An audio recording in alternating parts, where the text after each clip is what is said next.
नमस्कार दोस्तों, हर संडे की तरह आपके साथ जुड़ चुका हूं।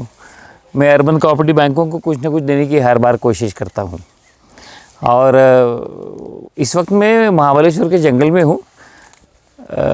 जंगल में किस लिए हूं? दिन में पूरा अंधेरा छाया हुआ है। ऐसी ही कुछ घटना अमेरिका में घटी है। आप सब जानते हैं क्या हुआ है, मुझे बताने की ज़रूरत नहीं है। लेकिन अपना चैनल तो अर्बन कोऑपरेटिव बैंकिंग के बारे में बात करता है ना। तो अमेरिका में जो बैंकिंग का हादसा हुआ है वो हमारे ऊपर क्या इम्पैक्ट करेगा, या अमेरिका में जो चल रहा है वो हमारे यहाँ क्यों नहीं हो रहा, या हमारी बैंक्स किस तरह से प्रोटेक्टेड है, या फिर रिज़र्व बैंक की पॉलिसी किस तरह से अलग है, इन चीज़ों के बारे में मैं बात करूँगा। और अपनी जो बैंक की बैलेंस शीट है उसमें आपको क्या देखना है, किस चीज़ का ध्यान देना है, this I will be talking. The March this year after the international women's day was killing not only for the American banks but for the global banks. Global banks virtually lost $650 billion in a meltdown. It's the biggest meltdown. Today's video I'll be talking in dollars and billions. तो उसका अगर reference लेना है तो मैं आपको एक बात कहूँगा कि 1 billion is equal to 100 crore. आपको आसानी हो जाएगी। अगर 1 billion is equal to 100 crore, अगर ये $1 बिलियन को रुपीज़ में अगर लेना है तो क्या वैल्यू होगी? डॉलर का भाव चल रहा है 82 रुपीज़। इसका मतलब ये है 1 billion is equal to 8,200 crore rupees. Now this 8,200 crore rupees आपको ध्यान में रखना है। जब भी मैं $1 बिलियन की बात करूंगा आपको 8,200 करोड़ ध्यान में रखना है, क्योंकि जो वैल्यूज़ में बात करने वाला हूं, जिसका मैंने स्टडी किया है पूरे अमेरिकन, यूरोपियन और ऑस्ट्रेलियन मार्केट से जो स्टडी मैंने किया है, जो मेल्टडाउन हुआ है, जिसकी शुरुआत दिसंबर में सिल्वरगेट बैंक से हुई थी, मार्च के 8-9 के करीब सिलिकॉन वैली बैंक, और उसके 2 दिन बाद तुम्हारा सिग्नेचर बैंक, और कम से कम 60 banks in America are facing the heat. मैं एक बोल्ड स्टेटमेंट करने वाला हूँ, बहुत ही बोल्ड। हम और आप जब बैंकिंग करते हैं तो हम रिज़र्व बैंक के कानूनों का पालन करके करते हैं। वो करना भी चाहिए, कोई दो राय नहीं है। ब्लूमबर्ग ने एक रिपोर्ट सबमिट किया है और उनका ये कहना है कि अमेरिका का जो रिज़र्व बैंक है, जिसको फेडरल रिज़र्व कहा जाता है, federal reserve is responsible for the events occurring in 2008 and few days ago, that is in 2023। अब ये फेडरल रिज़र्व ने क्या किया? फेडरल रिज़र्व तो बैंकिंग नहीं करता है, जैसे हमारे रिज़र्व बैंक बैंकिंग नहीं करता है, आप और हम बैंकिंग करते हैं। तो फेडरल रिज़र्व ने क्या किया? किस वजह से ये मेल्टडाउन, 2008 का मेल्टडाउन और 2023 का मेल्टडाउन की बात क्यों हुई, और किस तरह से फेडरल रिज़र्व के ऊपर ब्लेम जा रहा है? तो ब्लेम कुछ इकोनॉमिस्ट दे रहे हैं और उनकी वजह यह है कि 4 चीज़ें जो फेड रिज़र्व, और fed reserve is equivalent to reserve bank of India, करती हैं। क्या 4-5 चीज़ें करती हैं? सबसे बढ़िया और इम्पॉर्टेंट चीज़ वो लोग करते हैं वो है कि they control inflation within the economy. जैसे Reserve bank of India inflation को कंट्रोल करती है, वैसे ही फेड रिज़र्व भी वही करती है। दूसरी चीज़ वो ये करते हैं कि इन्फ्लेशन कंट्रोल करने के लिए उनके पास 7-8 टूल्स होते हैं, लेकिन सबसे पॉपुलर टूल जो वो यूज़ करते हैं वो है interest rate management. There was killing in 2008 with the interest rate management and there is killing in 2023 with the interest rate management. मैं दिन के उजाले में अंधेरे में शूट कर रहा हूँ। This is highly symbolic. We are going back to the jungle world, is it? Probably yes, to some extent. इतना निगेटिव होने की ज़रूरत नहीं है। मैं निगेटिव बातें करूँगा, लेकिन अपने को हमें निगेटिव होना नहीं चाहिए। और हमें नेगेटिव क्यों नहीं होना चाहिए, इसकी वजह में भी मैं आपको बताऊंगा. We have the strongest regulator. Remember when 2008 happened, we had Mr. Subbarao as a Reserve Bank of India's governor, fantastically insulated Indian economy and Indian banks. Fantastically. 2023 we have Shaktikanta Das. Currently in US, the Treasury Secretary is Janet Yellen. But Treasury Secretary is equivalent to your Finance Minister, that is Nirmala Sitharaman. And then you have Fed Reserve Head, Jeremy Powell. Jeremy Powell is equivalent to Shaktikanta Das. क्योंकि ये नाम मेरे description में आने वाले हैं, इसलिए मैं आपको ये बता रहा हूँ. बैकग्राउंडर ये रहने वाला है. 2008 का जो मेल्टडाउन था, उसी तरह का मेल्टडाउन अभी सामने दिख रहा है. अभी तो सिर्फ 3 बैंकें हैं कि जो डिफ़िकल्टीज़ में आई हैं, बंद भी हो गई है. उसमें इस एक बंद होने के कगार पे है. उनके नाम भी मैं बताऊंगा. और इनके बंद होने की वजह क्या है, तो ये फेड की policies is one of the reason. And then ये जो फेड की पॉलिसीज़ है, थोड़ा उनके बारे में, फेड में क्या चल रहा है, रिजर्व बैंक अपना अमेरिका में क्या चल रहा है, उसके बारे में बात करूंगा मैं पहले. Then we will relate that to the Indian banking and then to the urban cooperative banks. ये जो बैंक, सिलिकॉन वैली बैंक जो है ना, ये 48 घंटे में डूब गया. 48 घंटे. और इसमें सबसे इम्पोर्टेंट रोल किसका है मालूम है? आप जितने भी न्यूज़ आर्टिकल्स पढ़ो, द रीज़न इज व्हाट्सएप. ये जो व्हाट्सएप पे आप good morning, good night, good afternoon और व्हाट्सएप यूनिवर्सिटी जैसे कोई ज़िंदगी को उभारने वाले मैसेजेस भेजते हो ना, ये व्हाट्सएप ने सिलिकॉन वैली बैंक को डुबो दिया. आप अगर ट्रू टाइम बैंकर है तो बहुत सारे वीडियोस इस पे देखते होंगे, लेकिन कोई ये बताने वाला नहीं होगा. वजह क्या है? वजह ये है कि इंटरेस्ट रेट सिनेरियो जो हमारे यहाँ था, या अमेरिका में था, ग्लोबली था, लो interest rate scenario. 2017, 18, 19, then came COVID. The moment COVID came, there was quantitative easing across the world, including US and India. There was a quantitative easing. All the central bankers wanted more money in the economy because business was not working properly, business needed support, and therefore the interest rate regime was low. What is the economic impact of this? In fact, लोग ये भी कह रहे हैं कि उस वक्त कई economies including China and USA printed money. Now when you print money and it enters into your economy without backup, inflation goes up. Inflation goes up. So the fallout of printing money in 2019-20, you are seeing the results now. For the first time in 40 years, Reserve Bank of India's inflation, America's inflation has touched 4%. Alarming, highly alarming. What inflation does? It slows down. It slows down the economy. So this is not a video about economy, but then couple of things which I would like to share about you on this.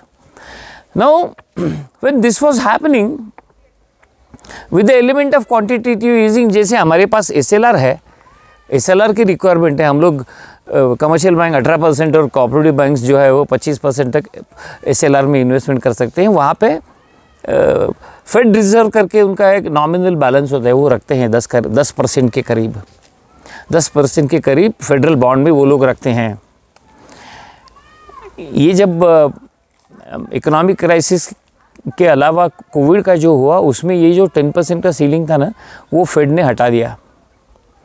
इसका मतलब ये हो गया कि 100 रुपये के deposit है, तो जैसे इंडिया में होता है कि 100 रुपये के डिपॉजिट में वो 25% SLR में डालेगा, 75% में भी और 4% CRR में डालेगा, बाकी बचेगा 70%. वो 70% से लोन बांटेगा कोई भी बैंक. अब यूएस में क्या होने लगा कि यूएस में 100 रुपये के डिपॉजिट के सामने 100 रुपये का लेंडिंग होना चालू हो गया. I am going to the root cause of this particular events which are happening. I'll come back to the Silicon Valley Bank. Silicon Valley Bank is very popular, 16th largest bank in the country, in America. If you ask me the size, जो मैंने आपको गणित बताया है, $1 is equal to $1 billion is equal to 100 crores, and then 82 rupees a dollar. So 1 billion is equal to 8,200 crores Indian rupees. अभी इनके assets कितने थे? 200 billions, 211 billions. इनकी दिसंबर की बैलेंस शीट आप देखो. अब हमारे यहाँ 31 मार्च को ईयर क्लोज होता है, अमेरिका में और यूरोप में it's a December year and. So their books of accounts are closed as on December. If you look at the balance sheet of Silicon Valley Bank, whose auditors were KPMG, and KPMG had given, after audit, given a clean sheet in the month of January to Silicon Valley Bank. ये bank fantastic है, कोई problem नहीं है. Problem था, दिखा नहीं. अभी silicon Valley bank के बेसिक डिटेल्स में आपको बता दूं, 175 करोड़ के डिपॉजिट, जो कोविड के पहले 66 बिलियन डॉलर के डिपॉजिट जो थे, वो 3 साल में 175 बिलियन डॉलर्स के हो गए. 3 years. कैसे हो गए? It's almost 300% jump in deposit, 175 billion dollars. Silicon Valley bank was basically funding the startups via venture Capitals. ये तो आप कई वीडियो देखोगे यूट्यूब पे, आपको सिलिकॉन वैली का बिजनेस क्या है वो पता चल जाएगा. स्टार्टअप है ना, नया बिजनेस, नई कल्पना, नया धंधा. तो banks will not take risk, but then venture capitalist in America, the Silicon Valley Bank was one of the most popular bank because almost 45% of its lending exposure was to the startups in America. The startups in India also were funded by Silicon Valley Bank. 2019 में Covid होने के बाद क्या हो गया? Global digitalisation होना चालू हो गया. आदमी बैंक में आना बंद हो गए. People stop coming to the bank and they started transactions digitally. तो ये जो 44% स्टार्टअप जो सिलिकॉन वैली ने, SVB ने फंडिंग किया था, they started getting rich. They became new rich. पैसे कहाँ रखेंगे? जो मेरी बैंक ने मुझे पहली बार पैसा दिया है, लोन दिया, उसी में रखेंगे. पूरा पैसा आ गया SVB में. SVB की हालत ऐसी हो गई कि इतना पैसा आने के बाद में उनका लेंडिंग कम हो गया, और इतना 175 बिलियन डॉलर्स आने के बाद पैसा करेंगे क्या? लेंडिंग तो नहीं बढ़ रहा है. तो अक्लमंदी का काम किया उन्होंने. 91 बिलियन डॉलर्स का इन्वेस्टमेंट ये फेडरल रिजर्व के बॉन्ड में किया. अब 91 billion into 8,200 and then write the lines, it's almost 1,75,000 95 lakh crores, 95 lakh crores Indian rupees में. अभी इतना बड़ा बैंक, फिर भी 16वां बैंक है. और बैंक की मैनेजमेंट में सोचा हम लोग सेफ इन्वेस्टमेंट में जाएंगे. उन्होंने गवर्नमेंट सिक्योरिटी में रखा, अमेरिका के गवर्नमेंट सिक्योरिटी में रखा, और वो भी HTM में रखा, हेल्ड टू मैच्योरिटी में रखा. आप जानते हैं ना कि इन्वेस्टमेंट पोर्टफोलियो 3 कैटेगरीज में डिवाइड होता है. HTM, held to maturity, holding the security till maturity, and then available for sale, and held for trading. ये 3 कैटेगरीज हमारे यहाँ भी है, इंडिया में भी है. अब क्या हो गया, इन्होंने जब HTM में पैसा रखना चालू किया तो अमेरिका का 10 साल का जो बेंचमार्क बॉन्ड था, उसका यील्ड था लगभग अराउंड 1% के आसपास. और परसों वो 10 ईयर बेंचमार्क का जो फेडरल बॉन्ड है, उसका यील्ड हो गया 4%, लिटिल अबव 4%. बॉन्ड थ्योरम क्या कहता है? If yield goes up, prices come down, valuation come down. So these guys, Silicon Valley Bank management was heading for losses for their HTM portfolio. आप मुझे पूछोगे कि सर HTM में रखा था तो इनको क्या डर था? हमारे यहाँ भी हमने HTM में रखा है, तो क्या प्रॉब्लम हो गया है? प्रोविजन तो नहीं करना पड़ता है ना, मार्क टू मार्केट नहीं करना पड़ता है. लेकिन इंटरेस्ट रेट जब बढ़ रहे हैं और आपके HTM पोर्टफोलियो में लोअर इंटरेस्ट रेट की सिक्योरिटीज है, आपका जो बॉटम लाइन है, जो अर्निंग है, interest earning on investment portfolio है, वो मार खाता है और इनका बहुत बुरी तरह से मार खा गया। तो इन्होंने क्या किया, 3 या 4 मार्च को सम $24 बिलियन के बॉन्ड इन्होंने बेचने चाहे।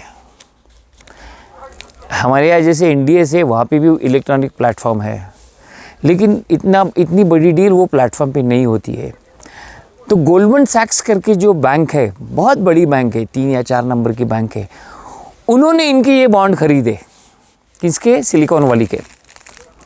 लेकिन वो खरीदे लगभग $2 बिलियन प्राइस कम करके, यानी सिलिकॉन वैली बैंक को $2 बिलियन का लॉस हो गया। यानी कितने का लॉस हो गया?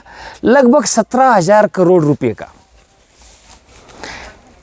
यहां तक तो सब ठीक था, प्रॉफिट नीचे जा रहा है, लॉस हो गया है। इन्होंने क्या किया, घाई में, बैंकिंग में अगर घाई किया ना तो मरते सब। इन्होंने घाई में ये जो 2 करोड़ का लॉस है वो भरने के लिए 2 करोड़ इक्विटी रेस करने की ठान ली मैनेजमेंट ने, इनके बोर्ड ने।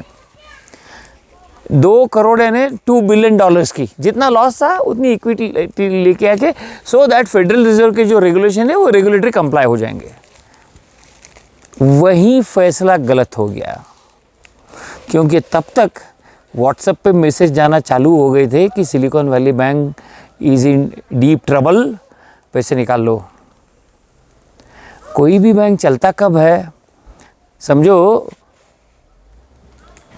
10,000 डिपॉजिटर तुम्हारे बैंक में हैं, उसमें से रोज़ 100 लोग पैसा निकालने को आते हैं, डालने को आते हैं। आप सोचो अगर 10,000 लोग पैसे निकालने को आएंगे, क्या करोगे आप तो मर जाओगे। Same story happened with silicon bank. Silicon Valley bank में ऑलमोस्ट $42 बिलियन के विड्रॉल 2 दिन में हो गए कि इनके पास कैश ही उपलब्ध नहीं था। फिर there was no cash,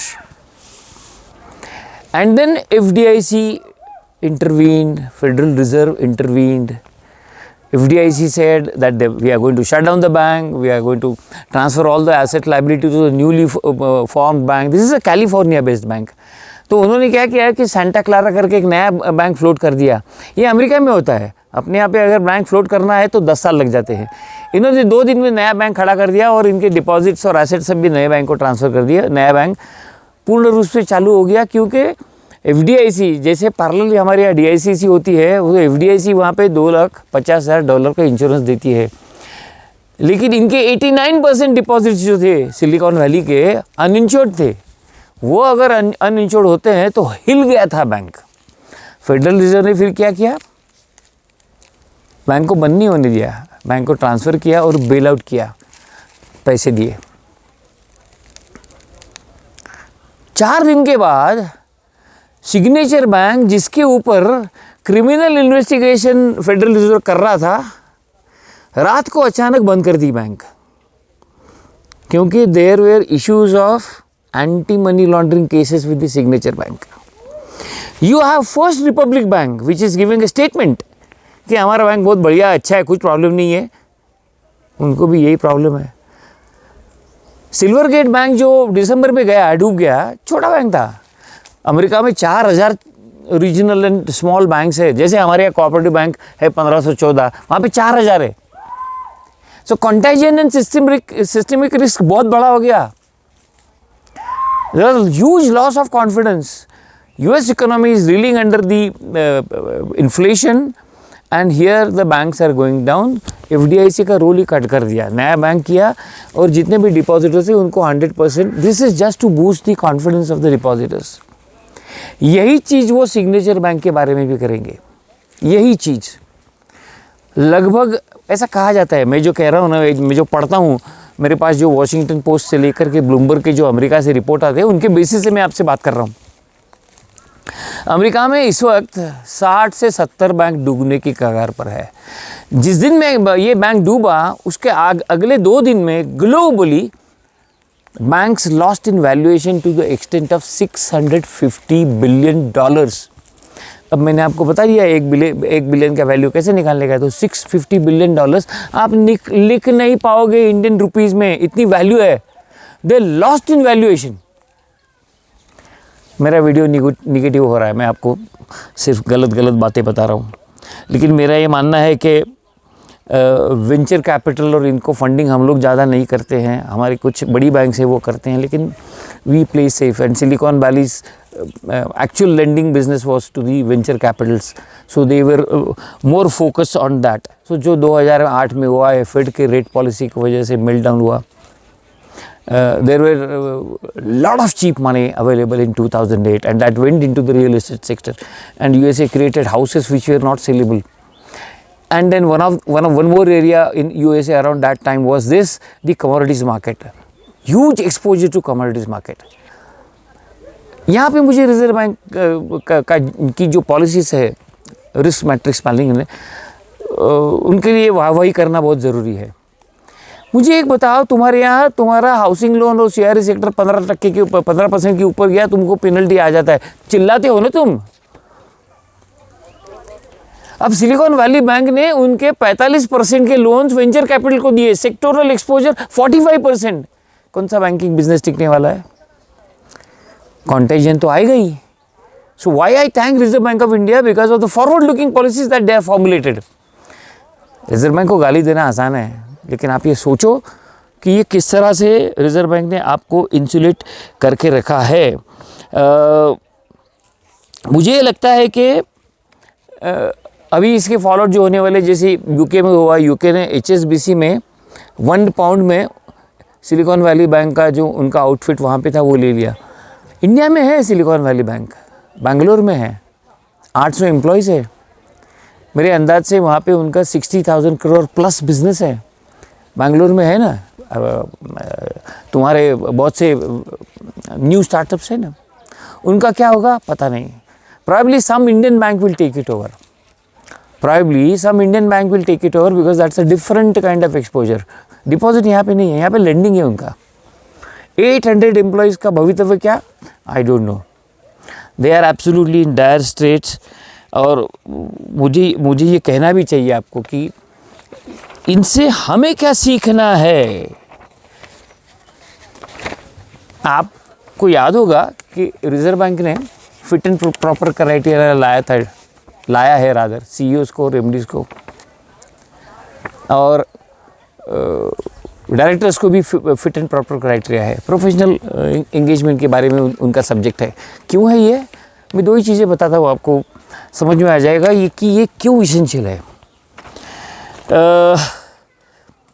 अभी जो SVB में नया CEO अपॉइंट किया है ना, जोसेफ जेंटल, ये बंदा लेमन ब्रदर्स में CEO था जो डूब गई. मुझे कोई कमेंट नहीं करनी है. दूसरा, सिलिकॉन वैली बैंक में एक एग्जीक्यूटिव था जिसका नाम है टीम मायोपोलस. ये बंदा फिनीमा में CEO था. Finima was a NBFC in USA. $700 billion were lost. They were into quasi insurance and everything. अभी ये 2 संस्थाओं के बंदे यहाँ पे थे, सिलिकॉन वैली में थे, और ये जो नया बंदा दिया है, ये इसका भी ट्रैक रिकॉर्ड इस तरह से है. रिजर्व बैंक क्यों पूछती है तुम्हारे CEO और MD का पुराना रिकॉर्ड? वजह समझ लो. US में ये क्यों नहीं होता मुझे नहीं पता, मैं US में काम नहीं करता हूँ, मैं इंडिया में काम करता हूँ. जो समझ में आ रहा है वो मैं आपको बताने की कोशिश कर रहा हूँ. और मुझे ये लगता है कि रिजर्व बैंक ने कुछ चीज़ें जो की है अर्बन कोऑपरेटिव बैंकिंग के लिए, आपको दुख होता है, लेकिन वो सही तरीका है. क्या करती है रिजर्व बैंक? शोकॉज देती है, वार्निंग देती है, पेनल्टी देती है, सुधरते नहीं हो, मोरेटोरियम लगाती है, लिक्विडिटी सपोर्ट देती है, आपको हर मौके देती है. वो reserve bank is the best central bank. It is for this reason, it takes care of the banking sector in the entry. और हम लोग सिर्फ रिजर्व बैंक को गाली देते हैं, ऐसा नहीं है. रिजर्व बैंक ने मुझे याद है 2001 या 2 में एसेट लायबिलिटी मैनेजमेंट इंट्रोड्यूस किया। कमर्शियल बैंकों को पहले था, अपने को बाद में इंट्रोड्यूस किया। हम में से कितने लोग ये जो एएलएम का रिटर्न आता है, structural interest rate and liquidity का जो स्टेटमेंट आता है गैप्स का, कितने लोग हमारे अपने खुद के बैंक के लिए सीरियसली पढ़ते हैं? बताओ ना मुझे।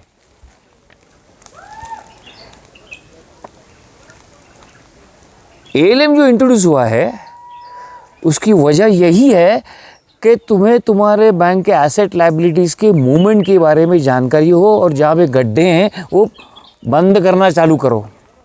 अब ये सिलिकॉन वैली बैंक ने एचटीएम में रखा हुआ $90 बिलियन का पोर्टफोलियो में से $24 बिलियन बेच दिए। क्या ज़रूरत थी? चुपचाप बैठे रहते ना। क्योंकि हमारे जो प्रिंसिपल्स है एचटीएम, एएफएस और एचएफटी के, वही यूएस में है, क्योंकि वो आए हैं बैसल 2 कमेटी के बाद। बैसल 2 ने इन्वेस्टमेंट के जो 3 क्लासिफिकेशन दिए हैं, that was in 2003-2004 across the globe दिए, एक्सेप्ट चाइना। चाइना मानती नहीं है। चाइना का एनपीए कुछ उल्टा पुल्टा प्रोग्राम होता है, कभी आपको समझेगा ही नहीं। चाइना में कभी बैंक डूबेगा ही नहीं, क्योंकि तुम्हें ना मुझे पता ही नहीं है। ये ग्लोबल स्टैंडर्ड्स है, हमने इंट्रोड्यूस किए, हमने अडॉप्ट भी किए हैं। तो मेरा यह मानना है कि तुम्हारा मान के चलो कल जाके रिजर्व बैंक को लगता है कि भाई ये एचटीएम का आपको जो इंसुलेशन दिया है मार्क टू मार्केट, वो हटा देते हैं। क्यों हटा देते हैं? आईएफआरएस का ये शब्द आपने सुना होगा, इंटरनेशनल फाइनेंशियल रिपोर्टिंग स्ट्रक्चर। ये स्ट्रक्चर क्या कहता है? Present accounting, not historical accounting. तुम 31 मार्च को बैलेंस शीट करते हो, क्या होता है? Historical accounting. Your balance sheet is wrong on the first day of April, it is right only on the 31st of March. So this was like a pond, the balance sheet was like a pond. Now you need to create a balance sheet when the water is flowing. That is IFRS. और IFRS जब आएगा तब आपके assets और liabilities के जो items है उसको करंट वैल्यू से पकड़ना पड़ेगा। और अगर करंट वैल्यू से पकड़ना पड़ेगा तो एचटीएम में समझो आपका 100 करोड़ का पोर्टफोलियो है और उसका मार्केट से आप रेगुलरली चेक करना चाहिए कि उसका वैल्यूएशन लॉस कितना है। वो वैल्यूएशन लॉस आप अगर प्रोवाइड कर सकते हो, you are a good bank. क्योंकि एचटीएम पोर्टफोलियो में आपके जो सिक्योरिटीज़ थे जब लो इंटरेस्ट वाले थे तब आपने ली थी, प्राइसेस भी इसलिए हाई थे क्योंकि यील्ड लो था। अब क्या हुआ है, तुम्हारा इंटरेस्ट रेट हाई हो गया, यील्ड हाई हो गया, प्राइस ज़मीन में चले गए। इस अ बैंकिंग फंडा, ये बैंकिंग फंडा है। सिलिकॉन वैली के बाद में और बुरी बुरी घटनाएं आने वाली है। और आपने सुना होगा कि फ्रांस में क्रेडिट सुइस है is facing stress. The stress in the banking system has extended to almost 200 banks across the globe. ये मेरा कुछ नहीं है, मैं जो बोल रहा हूँ ना, जो पढ़ रहा हूँ वो मैं आपको बोल रहा हूँ। मेरे को किसने बताया? There are several agencies which are reporting several things. You have to take it with a pinch of salt. You have to take it with a pinch of salt to understand and protect your bank. तुम्हारे bank का analysis करो, तुम्हारे bank का एलिम करो, तुम्हारे bank कब खड्डे में जा सकती है इसके लिए सोचो। ग्रॉस एनपीए रिजर्व बैंक ने छोड़ दिया, नेट एनपीए लेके आए, लेकिन still focus on gross NPA because they are impinging on your bottom line.